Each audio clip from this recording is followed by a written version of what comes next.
Can you start that round of applause? All to Wendy! Would you please put hands together, welcome to stage, Howard Reed!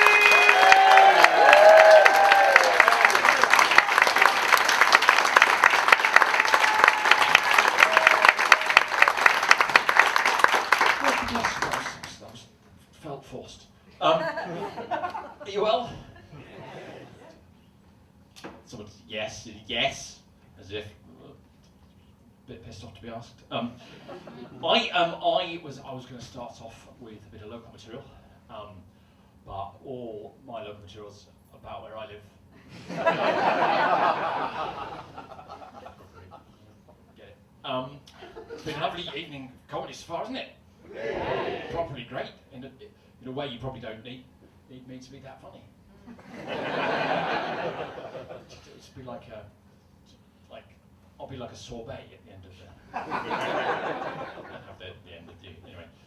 It's like to be. It's like Jen was saying earlier how it's hard to make friends with middle class people when you're working class. I would just like to add that it's also quite hard to make friends with middle class people when you're also middle class. We're very awkward people. I genuinely spent this morning making sourdough pain au chocolat. Genuinely. I say this morning, I spent this morning and the 5 days running up this morning making. But yeah, that kills a fucking conversation when you slip that in. It's like, what? That's why it's nice to, I saw something. It's hard to know how to phrase this. I'm just going to come out and say it. I recently saw my dog get bummed.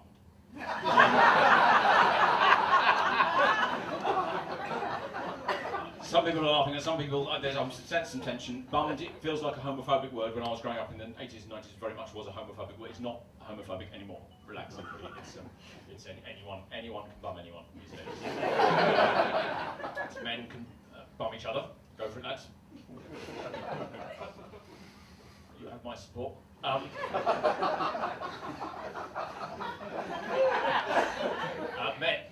Men can bum women as well, with consent. Women can bum men now. I don't know if you. Yeah. They need some equipment. It's called pegging. I'm told. And women can also bum each other. I don't know why they would, but they can. So that's fine. It's not. Well, I'm a new dog owner. Are we dog people here? Yay. 2 dog people. Cat people? Yay. More.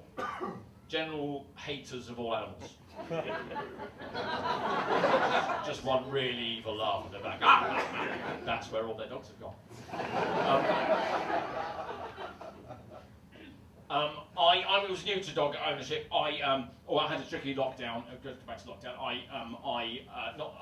Beginning of lockdown, I had 2 children. I still had 2 children. It wasn't that tricky.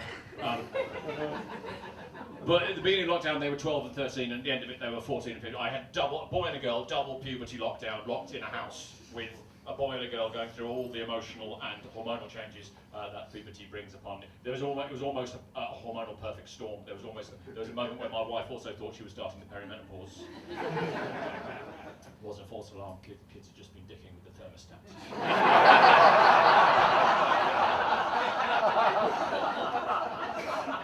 And during all the way through my children's lives, they've been saying, "Dad, can we get a dog? Can we get a dog? Please, can we get a dog?" And I've always been a cat person. I grew up with cats, and I'm self-employed, so I'd be the fucker looking after the dog.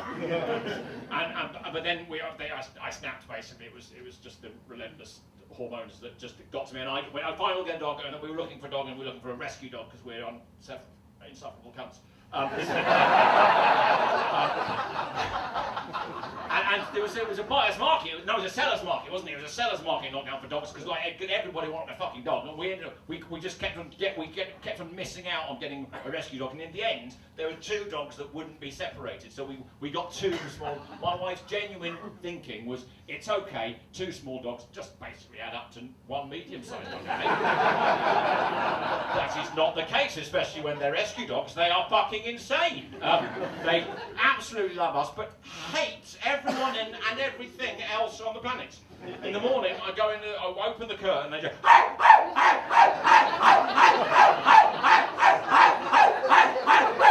That is just at the concept of the outside.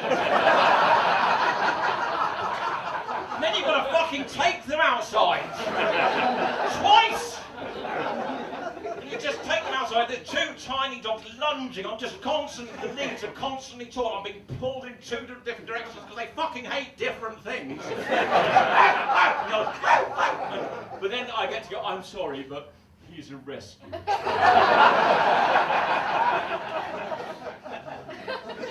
Rescue, and I can't be asked to train. So I got these dogs, and basically they fucking hate everybody. There's a thing in dog psychology which I found out about. It's called with puppies. It's called the window of socialisation. When you've got a puppy, you've got to take them around all the different sort of people in the world, like black people, people in wheelchairs, everything. Because if they then don't meet anybody, once the window of socialisation is, they will dislike that sort of person if they've not met them before. We should have tried it with Americans.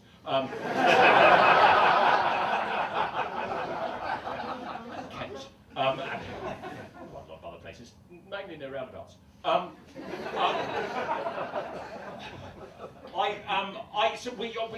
dogs didn't have this, and so they fucking hated them. And I've got a friend who's had dogs for a while. He's called Chris. He's got a cockapoo called Cooper.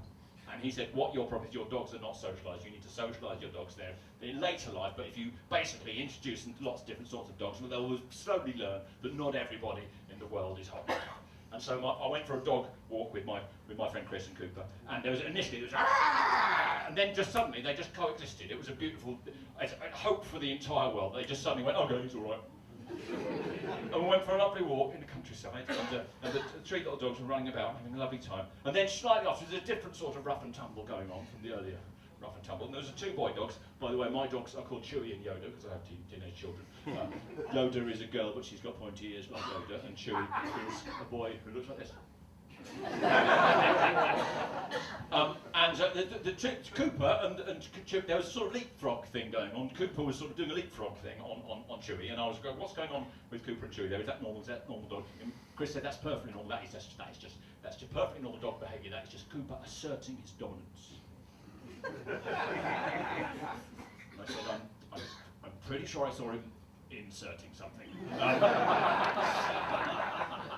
I say I'm new to dogs. I was always a cat person. Cats very much keep their genitalia to themselves, don't they? It's very much like it's all very buttoned up with the cat world, isn't it?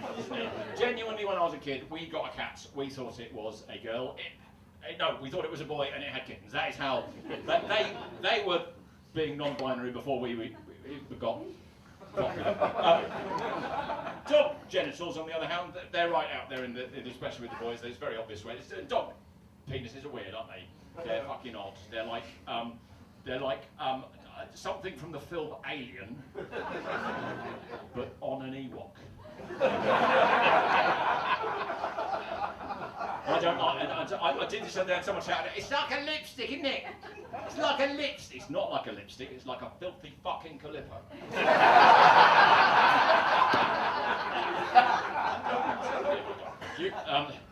I was a bit freaked out by this, as you can tell, and I went home afterwards, and my daughter came home from school, and she was 15 at the time, and she said, Dad, are you all right? Because she's a very intuitive person, and she said, I'm a bit freaked out, actually. I went for a walk with Cooper and Chewy, and Cooper and Chris, and Chewy got bumped. And she looked at me, like, appalled, and I went, no, that's not homophobic anymore. And she just carried on looking at me, appalled, and I said, it was the dog.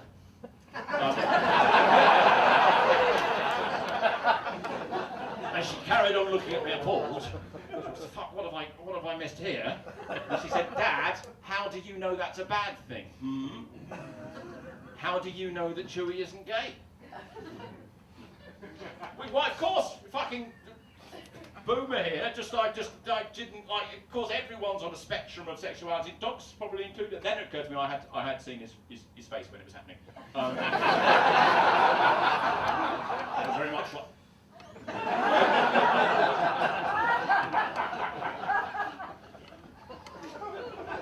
By the way, one of the things I do is I write for kids' television. Not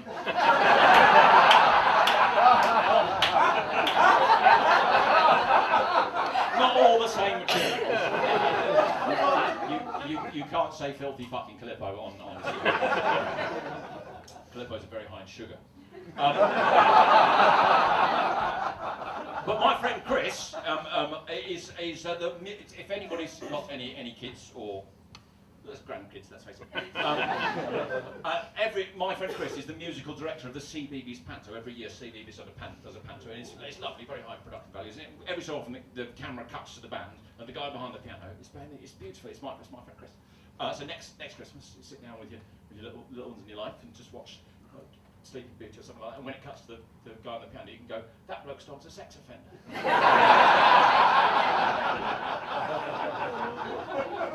It's called Chris Backs, by the way, if anyone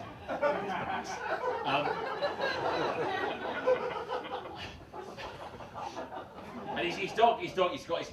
Does anyone have a cockapoo? Does anyone have one of those? I always thought cockapoo was one of those portmanteau names of like the two parent dog species names stuck together like Brangelina, sort of like. But it turns out cockapoo is what that dog's likely to do to your dog.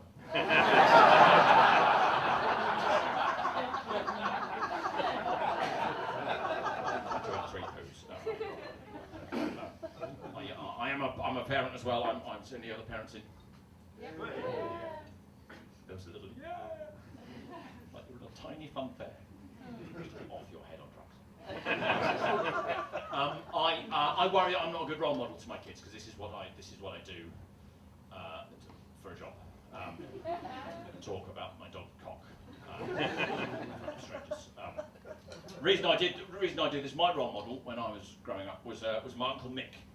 He was a builder from the West Country, and always there. One of those family members was always there with a laugh and a joke, always there with a one-liner. But my family were very religious, and he was very religious as well, so we'd never swear or talk about anything dirty. And whenever we got to a rude bit of the joke, we'd replace the swear word or the rude bit with, which I always thought was charming, until I watched the Clangers. I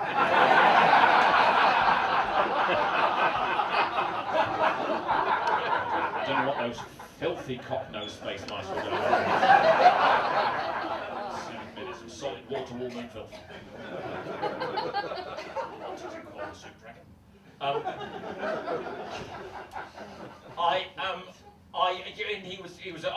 worry that I'm not a good role because genuinely the best advice I've ever given my kids was never blow your nose on toilet paper because it gives the rest of the roll false hope.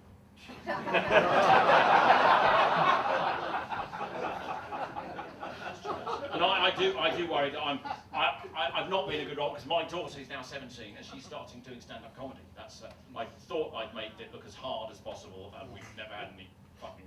We just would pretend that going to the Edinburgh Festival was a summer holiday.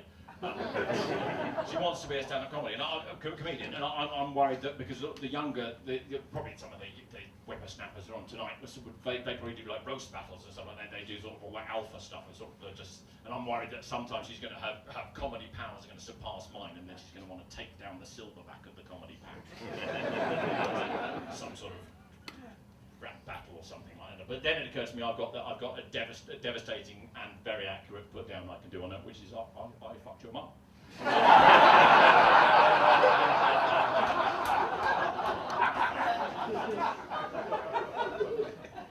Not recently, but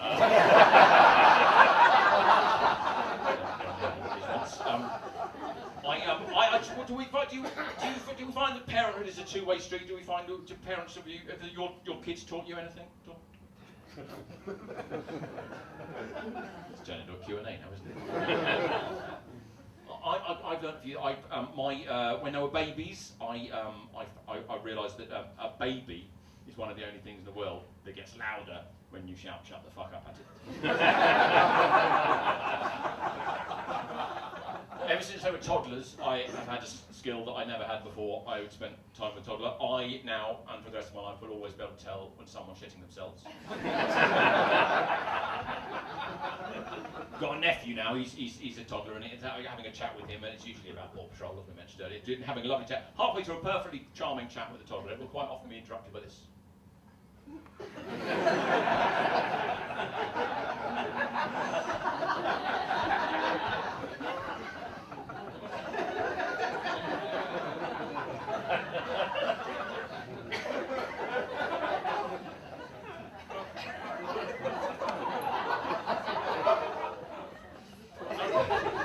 I don't like it, I started returning fire. See how you like it, you weirdo! If you are going to pretend to shit yourself in front of a toddler, though, and I recommend it. But if it's cold out, it's nippy tonight, isn't it? And if you're not as young as you used to be, I don't know why. Sorry, that was directed at the bloke from Up.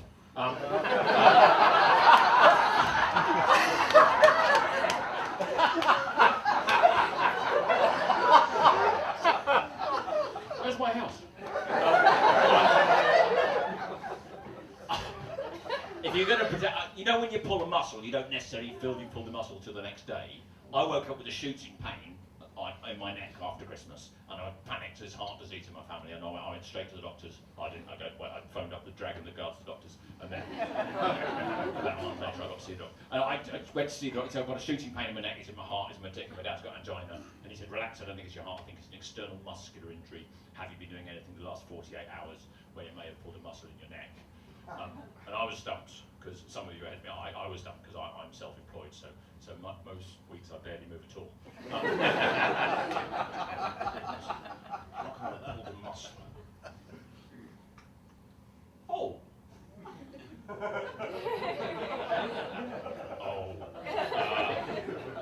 Yes, I may have been pretending to shit myself in front of a toddler.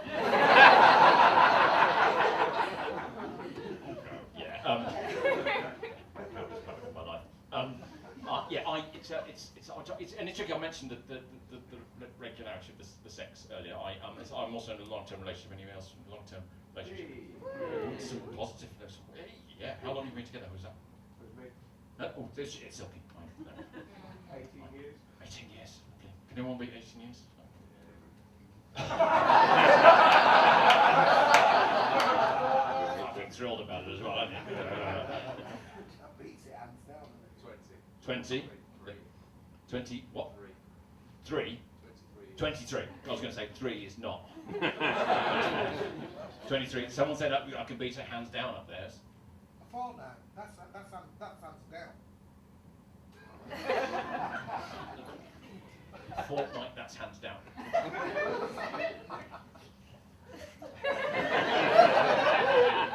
I can only guess you're with a depressed German friend. That's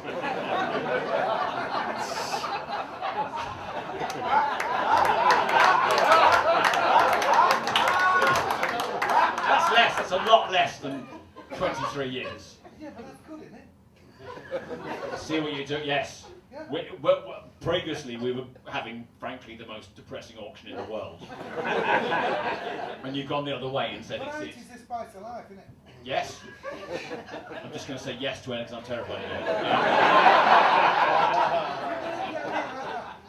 it. So you change partners every fortnight? Yeah. Today it's hands. Don't like him. He's just depressed all the time. I don't know why I'm doing that accent. I'm sorry. It's shit and it's offensive, but you started it.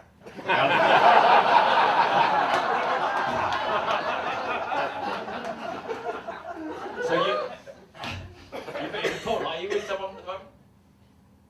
He's gone.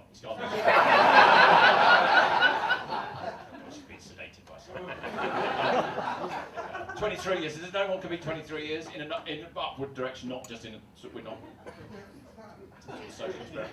22. Well, I always used to think when I was a young single man, is it going well by the 23 years? Yeah. You don't look it, sir. You look. How long? When did you get together? 20. Lovely. Have you got any secrets to the longevity? Is it? Although the noise you made me think that you. That's just Just you. That's just. I always used to think that when I was a young single man, that being in a long-term relationship would mean sex on tap. That laugh was too loud. It's sex on tap in a sense, but it's it's one of those outdoors taps. But you maybe forgot to put the polystyrene thing on over the winter months. It's quite hard to turn on as well. It's like the last guy's done out really tight. And the plumber was round. Yeah. It's not big at all. No. I'm not. By the way, I'm not blaming my wife for the lack of regularity of sex. I'm about the same age as Silky. I've recently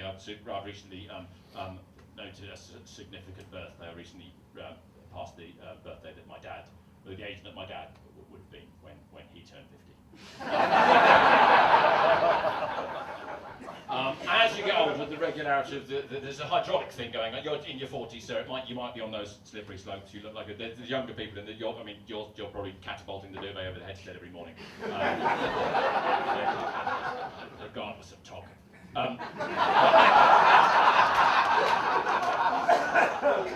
As you get older, as you get into your 40s, I don't know if it's a hydraulic, it's just basically the regularity of I don't know what it is, but what I'm saying is I'm not blaming my wife for the lack of the regularity of the sex. That's not what I'm doing.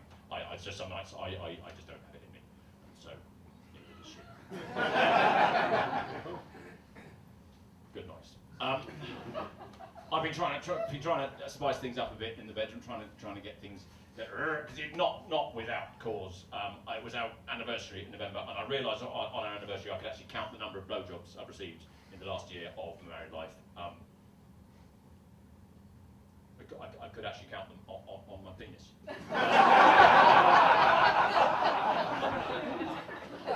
Which is one, by the way. I don't know how they grow them around here, but North Hertfordshire is strictly one penis. I've been trying to get things going in the bedroom. I tried a few things. I tried losing. I lost a bit of weight recently. I thought that'd turn me back into the snake pit, the Thario that she married. But it turns out it was her personality.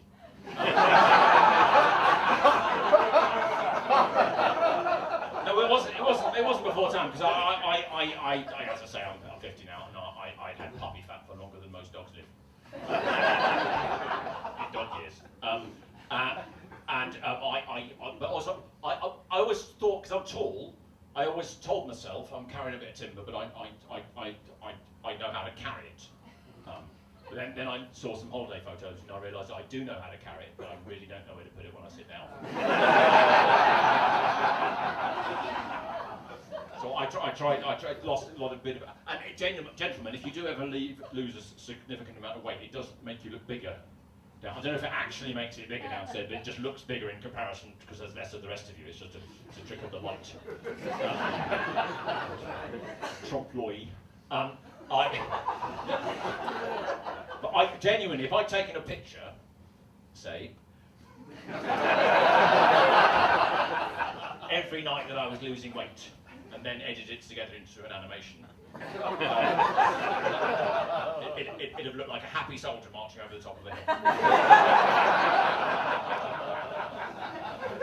have to say though, I am over 50 now, so it didn't appear in every frame. I tried a few other things to get things going in the bedroom. I tried sex toys, fuzzy sex toys. I mean, you can get the disposable ones in some gentlemen's toilets and the machines. Disposable sex toy, which is great fun, but if you're married, it inevitably leads to an argument about recycling.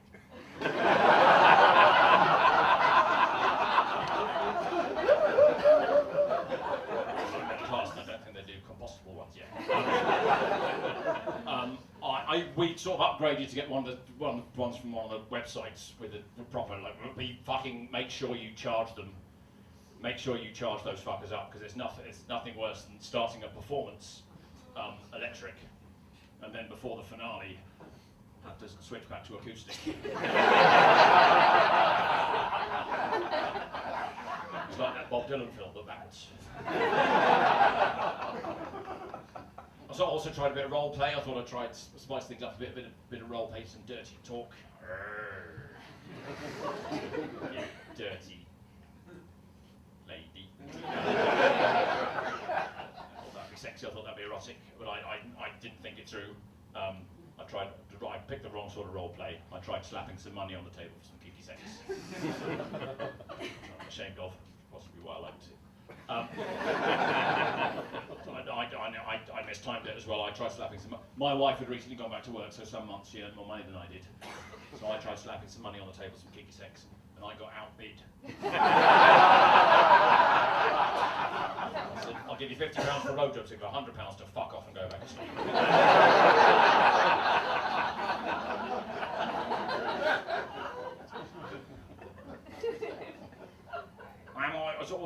Would you like a song? Yeah.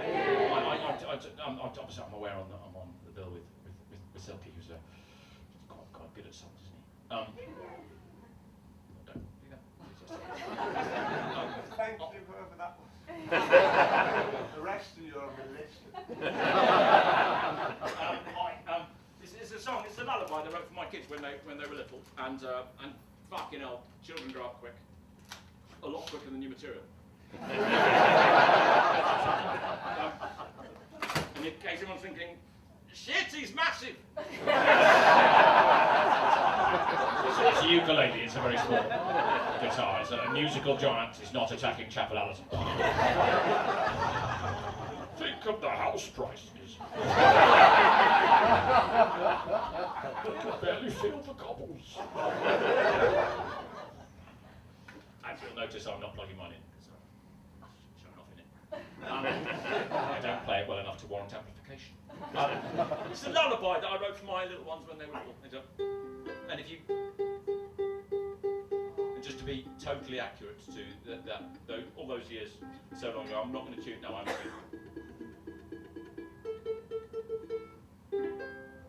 I don't know what I'm doing. See proper comedians who know how to... I just do that. Sleep you tight, my darling, hope sweet dreams are on their way. And the bed bugs keep at bay, and you do not have to slay any big ones who've mutated to the size of cats and dogs.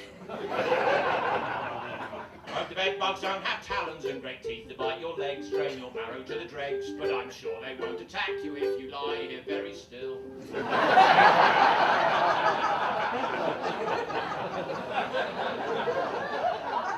I checked the bed for monsters, there are several underneath. And they're sharpening their teeth after gorging on the carcass of a boy who bothered grown-ups. He went like a lamb to slaughter, all for just one glass of water. But he's safer now because there's still a quarter of him left. See that shadow hanging by the door? It could be a dressing gown or nothing more. But it's a rotting corpse of zombie Jim. And I pity any little child who tries to get past him.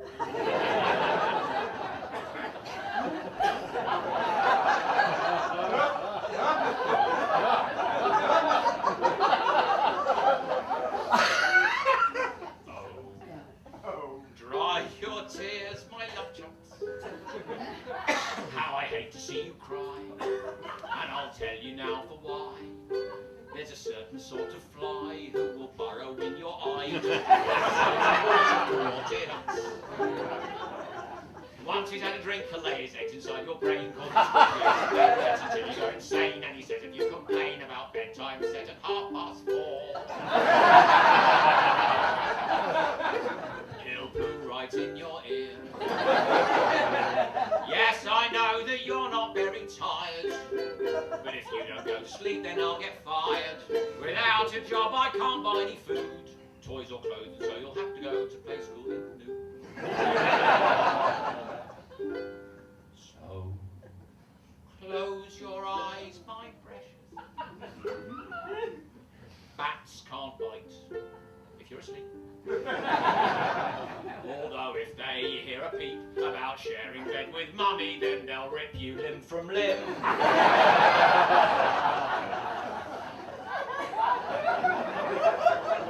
I don't get to read the paper, there's a certain ghostly vapour who lives underneath the wardrobe, says you'll share the bed with him. Heaven knows I miss you when you sleep.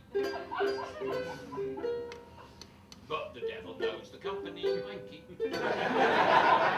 While you're up here safely in your bed, I'll be downstairs at the Ouija board communing with the dead.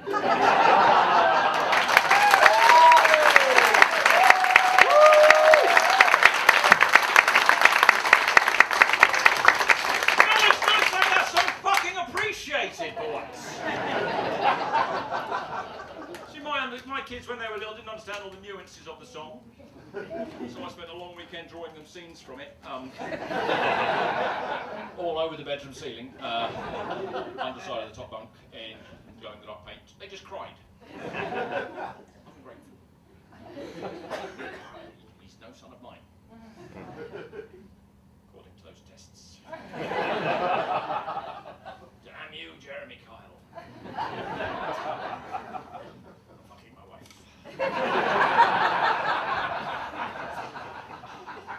Later, I mean, you've been absolutely delightful. Do carry on supporting local live comedy, because without you, it's just us. It's not as good. My name's Henry. Have a lovely evening. Thank you very much.